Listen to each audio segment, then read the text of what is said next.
김윤택의 사회사업 중에 가장 큰 사업은 아무래도 장학회일 것이다. 그는 장학회를 창립한 것은 일제강점기 배움의 기회를 얻지 못한 마을 청소년들을 위해 사립중학을 세운 선친의 뜻을 이어받는 일이기도 하다고 덧붙였다. 초등학교도 못 갔고 중학교는 더군다나 생각도 못하던 때였지요. 그때 아버님께서는 어떻게 이 면에 사립중학이라도 하나 세우면 좋겠다. 그래서 당시 선친은 서울에 있는 용강 출신의 화신산업의 박흥식 사장을 찾아가 도움을 요청하기도 했지만 뜻을 이루지 못하자 향리에 명심학원을 세웠다고 한다. 예, 동네에 있는 소당을 개조해서 신식, 신학문을 배우는 그러한 명심학원을 설립을 해가지고 근방에 있는 모든 면에 가난한 사람들을 정말 무료로 이렇게 중학교 1학년 과정까지를 막 가르친 이러한 일이 있었습니다. 명심학원은 해방 후 정식 교육기관이 생길 때까지 인근 마을의 초중등 교육을 담당했다고 한다. 그래서였을까? 김윤택도 80년 초 학교를 운영할 계획을 세웠다. 경기도 일대 아마 한 11군데는 되나 봐요. 그 사립학교를 이제 설립을 해가지고 그 인수해볼까 하고서 애쓰고 돌아다녔습니다. 몇 년 동안 그렇게 돌아다니던 차에 중풍의 병마에 걸려가지고 그만 이 일은 이루어지질 못했지요. 1985년 김윤택은 회갑을 맞았다. 월남한 지도 어언 35년이라는 세월이 흘렀다. 이때 그는 1억 5천만 원을 출연하고 회갑 기념을 기해 양천 장학회 창립 총회를 열고 장학사업에 첫 발을 내딛는다.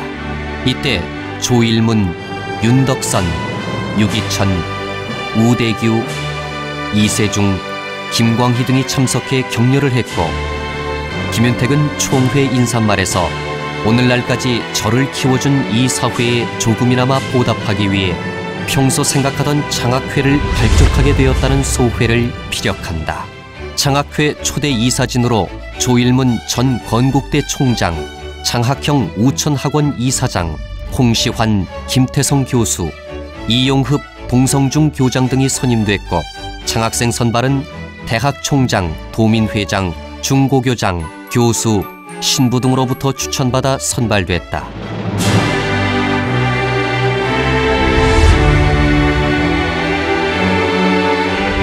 86년 중학생 5명, 고교생 8명, 대학생 6명 등을 시작으로 매년 2차례씩 지급된 장학금은 그동안 3억여 원에 달하고 20여 년 동안 500여 명의 장학생을 선발해 지원해 주었다. 또 양천 장학회는 1억 5천의 첫 출연금 이후 87년 5천, 89년 5천, 92년 3,500, 93년 3,700 등을 증액하고 동화은행의 주식 1만 주를 배당받아 기금으로 출연하기도 했다. 신문지상에도 많이 떠들고 있습니다만은 대학생들이 이공계에 진학하는 학생들이 좀 드물다고 해서 지금 사회 문제화 되고 있고 국가에서도 이거 안 되겠다 하고 일어난 가운데 노벨상을 한 민족이 34%나 독차지하고 있어요. 그것은 바로 유태인입니다. 그렇게 유태인이 우수하다는 얘기도 됩니다만은 그 배경에는 바로 양천장학회 같은 이런 움직임들이 굉장히 많았기 때문에 가능했다고 합니다. 찬란한 태양 우리들의 푸른 분노 피어오른다. 드높이 치솟는 우리의 이상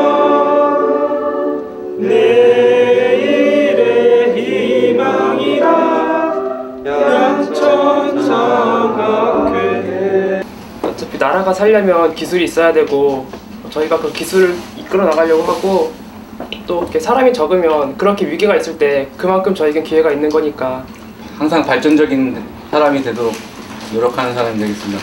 사회에 필요한 그런 건전한 시민이 되기 위해서 노력하겠습니다. 열성적인 사회 활동, 남의 부족함을 채워주려는 행위. 그것은 아마 전쟁과 분단으로 새겨진 가슴의 상흔을 풀려는 그 자신만의 방식인지도 모를 일이었다. 그랬다. 양천장학회는 국내를 넘어 해외 동포로까지 확대됐다. 1997년 연변대 양천장학회가 창립되며 매년 9월 장학금이 수여되고 있는 것이다. 그 전에 김윤택은 연변대 객좌 교수로 위촉되어 97년부터 교포 학생들을 상대로 민족을 주제로 여러 차례 특강을 하기도 했다. 그가 해외 동포 학생으로까지 장학사업을 확장한 것은 분단된 민족의 안타까움과 민족의 발현에 다름 아닐 것이다. 이제 양천장학회는 어언 20년의 역사를 넘는 건실한 운영으로 성공적인 장학사업의 모범이 되고 있다.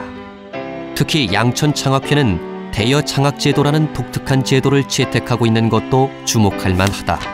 대여장학제는 장학금 혜택을 받고 학업을 마쳐 사회로 진출하게 되면 그때부터 자신도 어려운 후학을 돕는다는 취지로 장학금을 환원하는 제도다. 그러나 어디까지나 의무가 아닌 장려사항으로 이제는 동참하고 있는 장학생 출신들도 꽤 있다고 전한다. 양천장학회는 20여 년 동안 다수의 사법, 행정고시, 기타 국가고시 합격자, 박사학위 취득자 등을 배출했고 500여 명이 사회 각 분야에서 활동하고 있다. 이에 양천장학회는 장학회 출신들 간의 유대와 인화, 친목 모임의 일환으로 양천장학회보를 발간하고 있다. 현재 양천장학회보는 89년 창간호를 시작으로 8호까지 발간됐다. 창간호에서 그는 학업에 충실해야 하지만 장학생 상호 간의 유대와 돈독한 친목을 도모하는 일에도 소홀히 할 수가 없다며 단순한 물질의 지원자를 넘어 장학생들과의 상호 인간적인 교감을 강조하기도 했다.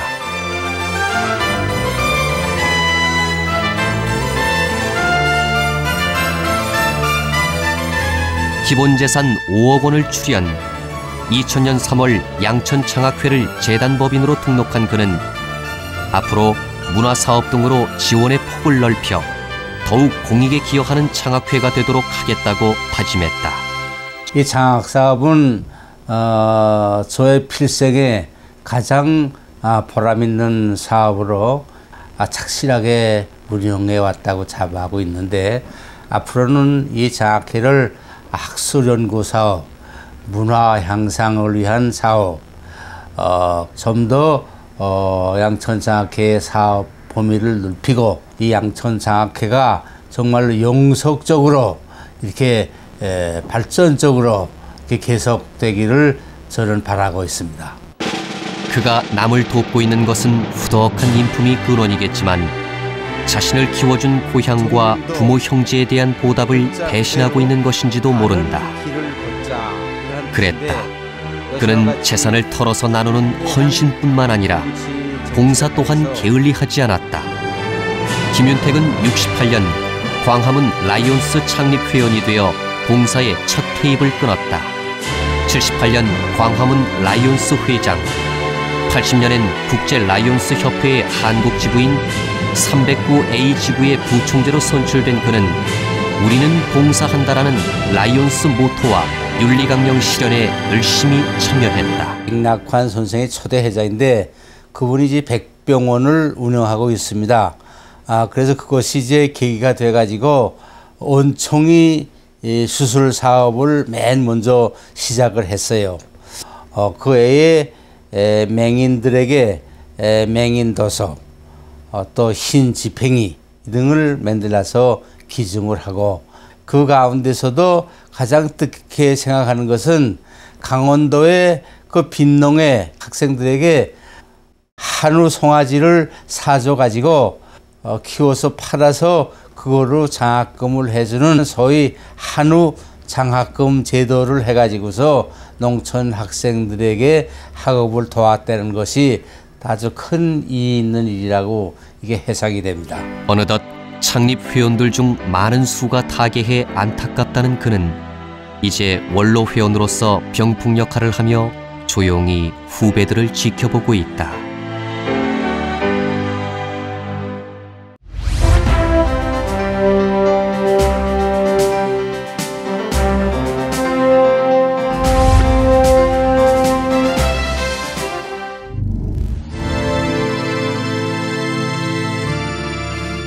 김윤택은 영광김씨 종친의 활동에 적극 나서기도 했다.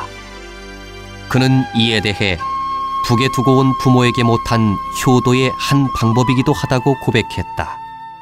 그 이유는 이제도 말씀했지만은 정치인이라 또 열심히 일함으로써 못다한 효도를 조금이나마 이것이 대체할 수 있지 않을까 그러한 생각이었지요. 92년 3대, 95년 4대 종친회장을 연이어 맡은 그는 특히 시조 문안공의 실록 김심원과 영광김씨를 편찬했다. 정친회의 그 사업 목표가 뭐냐면은 저 김심원 할아버지의 전기를 만드는 것이 유일한 사업 목적이었어요. 이때까지 다 돈이 없어서 못했는데 정친회장 취임사에서 내가 이 김심원의 양력을 기어이 내 임기 안에 만들어갔다. 시조의 사상 그리고 파란 많은 영광김씨 역사가 담긴 실록은 종원들의 필독서로 문중의 호평을 받았다고 전한다. 그는 또 영광김씨 시조인 김심원의 사당인 기천사를 개축하는 후원금을 기탁하는 등 열성적으로 참여해 오늘날의 번듯한 기천사를 재건하는 데 일조하기도 했다.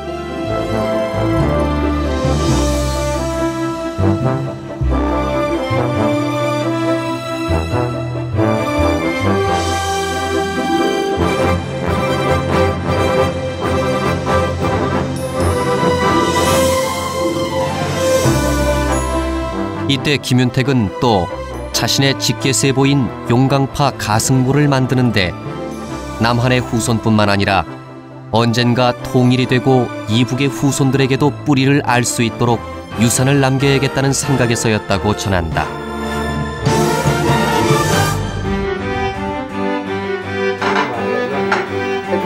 따라다니기 좋아하니까.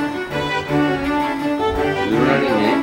그래서 자기 이제 집안에 그렇게 만나게 그 트롤 못 찾겠더라. 남성이라 같다. 어느덧 일남사녀도 성장과 학업을 마치고 각기 착실한 직업을 가지고 결혼해 저마다 일가를 이루었다. 혈혈단신 월남해 어느덧 3대를 이룬 것이다.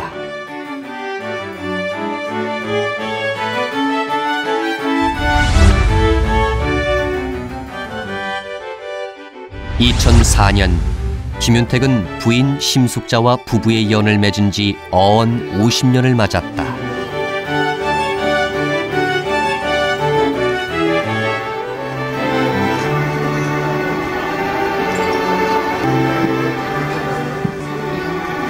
그때 우리 친정아버지가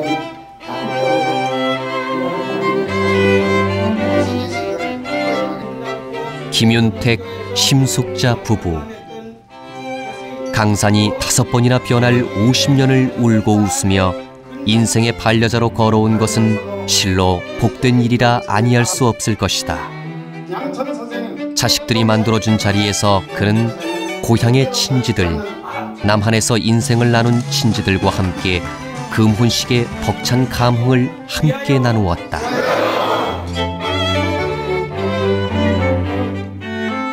사고무친한 피난지의 치열한 삶에서 비롯되어 이룬 귀금속의 명가 대광은 이제 아들 정환이 맡아 실질적인 경영을 하고 있다. 이제 그는 일선에서 물러나 병풍 역할을 하고 있는 것이다. 그만큼 세월이 무상히 흘렀다. 그러나 그는 사적 공적으로 많은 일을 이루었다. 일기반 조성, 장학, 사업 이런 것들로 아주 유명하신 분입니다. 그래서 이제 올해 추천을 받아가지고 통일부분 동로문화상을 시상하시게 됐어요.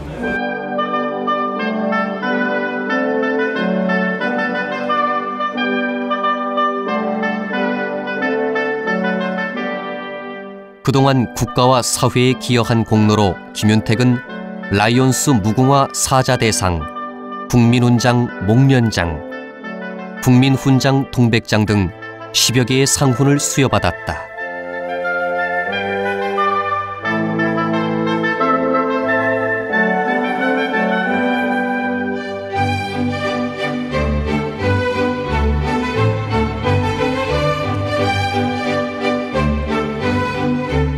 나아가 2003년에 그는 장학회를 통한 인재 육성, 연변대 객좌 교수로서 학술 활동 등이 인정되어 미국 루이지애나 베프티스트 대학으로부터 명예 교육학 박사 학위를 수여받았다.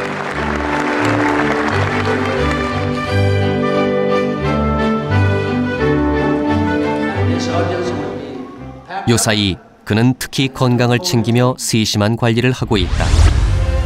81년 뇌졸중으로 쓰러졌던 그는 초인적인 힘으로 건강을 되찾아 정상적인 활동을 하고 있다. 거의 불치에 가깝다는 병을 극복한 것은 아마도 부모 형제와 만나는 희망의 끈을 놓지 않는 불굴의 정신의 다름 아니리라. 2000년 반세기 만에 만난 남북 정상을 이산 가족은 이루 형언할 수 없는 감회로 지켜보았다. 6.15 합의로 일부 이룬 이산 가족의 50년 만의 상봉은 금세기 최고의 휴먼 드라마의 다름 아니었다. 2003년 김윤택은 53년 만에 감격과 흥분 속에 고향 이북 땅을 밟았다. 8.15 민족대회에 참가하게 된 것이었다. 3박 4일의 일정을 보내고 온 그는 언론에 연재한 방문기를 통해 남북의 평화 의지를 확인했다고 소회를 적었다. 고향 사람들과의 친목 모임.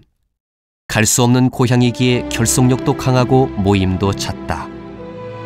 하루하루 귀향을 기다리던 속절없는 55년 세월의 덕계.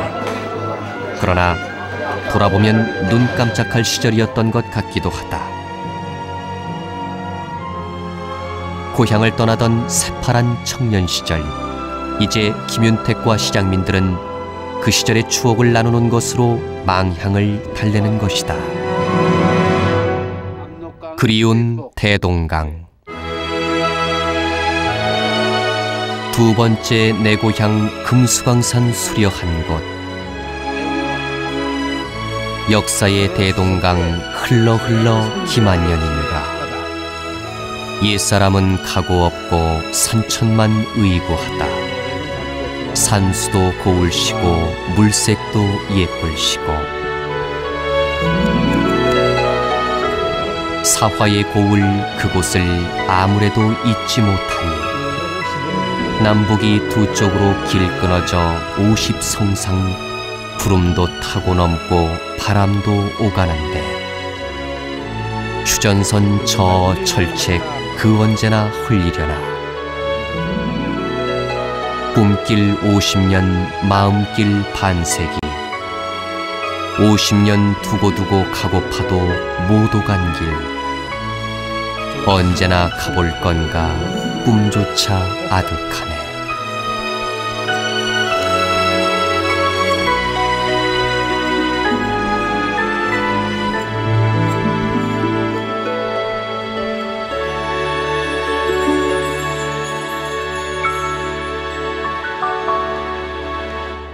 김윤택. 어느덧 그는 80이 되었다. 80년을 담은 오늘 그의 모습 속에는 분단 55년이 있고 이북에서의 삶 25년이 있고 이남에서의 삶 55년이 화석처럼 들어있다. 그는 사업도 일구었고 일가도 이루었다. 그리고 남의 원한을 사지 말고 돕는 사람이 되어야 한다는 선친의 가르침을 잊지 않고 살았다. 그러나 그에겐 못다 이룬 일이 딱 하나 있다. 그것은 부모 형제와 하나 되는 것이다. 그 이루지 못한 미완성의 꿈에서 마침내 하나 되는 대동세상. 그는 그리워는 할지언정 희망은 잃지 않고 오늘도 부단한 삶 속에 있었다.